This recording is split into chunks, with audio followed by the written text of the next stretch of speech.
there's a gap that exists between your good intentions and your actions. And that's why last Sunday we said this.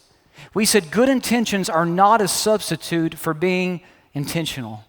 And that's true not just when it comes to eating right or spending time with our families or friendships or whatever else. It's also true when it comes to our spiritual lives. See, when it comes to our spiritual lives, most of us are well-intentioned. We want to read our Bibles more. We want to pray more. We want to be more involved in church. We want to join a small group. We want to serve more. We want to be more generous and give more. We want to do all these things. But oftentimes where we live is in the gap that exists between our intentions and our actions. And that's why the Bible repeatedly teaches us. I mean, if you read throughout Scripture, you will see this theme over and over and over again. And it's this: the Bible repeatedly teaches us that living by faith doesn't happen by accident, but by intentionally aligning ourselves with God's purpose for our lives. If you want to follow Jesus, it's got to be on purpose. It's not going to happen by accident. See, faith isn't something that we inherit. Living by faith isn't something that just happens. If you want to live by faith, it takes being intentional about it. And that's true not just when it comes to our own personal spiritual lives.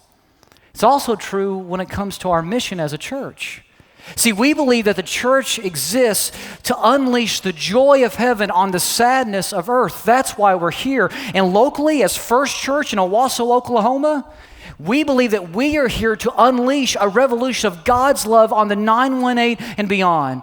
We believe that by loving Jesus and loving like Jesus, we can change people's lives. We can change people's eternity. We can change our culture. But in order for that to happen, we can't shelter our faith in place. In order for that to happen, we've got to be intentional about living out our mission. See, that's why Jesus says in John 13, Jesus says, your love for one another will prove to the world that you are my disciples. Now, I want you to notice what Jesus doesn't say. Jesus doesn't say, your love for one another will prove to the world that you are my disciples when you're not sheltering in place, or when you're not experiencing a global pandemic or anything like that. There's no qualifiers here. Jesus says every single day, no matter what season you're in, no matter what situation you find yourself in, your love for people, your love for one another will prove to the world that you are who you claim to be, a follower of Jesus.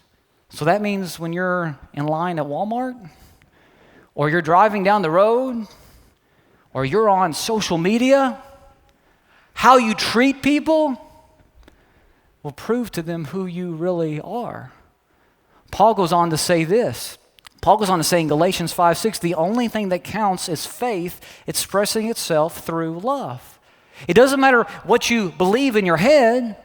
It doesn't matter what opinions you have.